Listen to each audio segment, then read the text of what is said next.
किसी सत्संगी ने महाराज जी से प्रश्न किया कि डेरे की पुस्तकों में जिक्र आता है कि हजूर महाराज जी ने अपने सत्संगियों के गैर सत्संगी रिश्तेदारों को भी अंत समय दर्शन देकर उनकी संभाल की।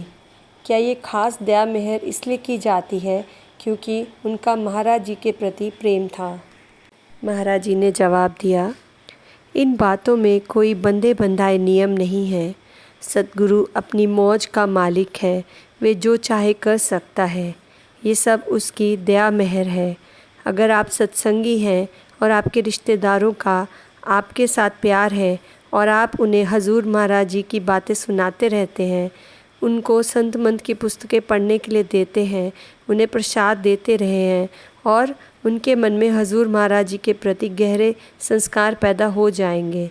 हो सकता है कि उन्होंने महाराज जी के दर्शन किए हों, उनका सत्संग सुना हो और या किसी से उनकी महिमा सुनी हो। आपके नेक जीवन को देखकर या किसी और कारण से धीरे धीरे उनके मन पर गहरा प्रभाव पड़ जाता है, जिसका उन्हें मृत्यु के समय लाभ पहुंचता है। सतगुरु के अपने तरीके होते हैं, उनके बारे में कोई नियम नहीं बनाए जा सकते। मुझे अपने सबसे छोटे भाई के बारे में मालूम है, जिसने सितंबर 1988 में चोला छोड़ा। जन्म से ही उनका स्वास्थ्य ठीक नहीं रहता था। सरदार बहादुर महाराज जी के समय बहुत बीमार हो गया। वह हमारे पास सरसा में रहता था और उसका मेरे साथ बहुत प्यार था। जब भी मैं कचहरी से लौटता वह मुझसे अपने पास बैठने के लिए कहता और काफ़ी देर अपने पास से उठने नहीं देता। एक दिन वह मुझसे बोला, मेरे पास सब कुछ है, मैं बहुत खुश हूँ, पर मुझे कई बार दुख होता है कि मुझे नामदान नहीं मिला। हजूर महाराज जी ने मुझे नाम नहीं बख्शा क्योंकि मैं तब बहुत छोटा था। मैंने सुना है कि अगर नाम ना लिया तो अंत समय संभाल नहीं होगी। मेरा जन्म इसी घर में सतगुरु के परिवार में हुआ है, पर फिर भी नाम नहीं मिला।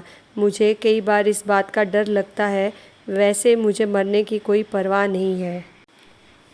मेरे मन में भी ख्याल आ रहा था कि उसकी उम्र 13-14 साल की है और महाराज जी बच्चों को नाम नहीं देते और इसका अंतिम समय नज़दीक आ रहा है।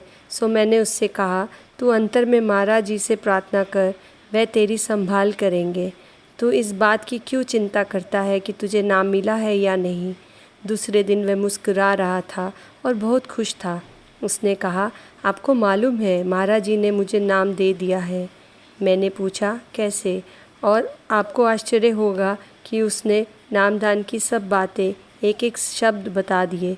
महाराज जी ने उससे कहा था, तुझे दोबारा जन्म लेना पड़ेगा और अगला जन्म इससे अच्छा होगा, पर तुझे नाम लेने की गहरी इच्छा है, इसलिए मैं तुझे इस जन्म में नाम दे देता हूँ।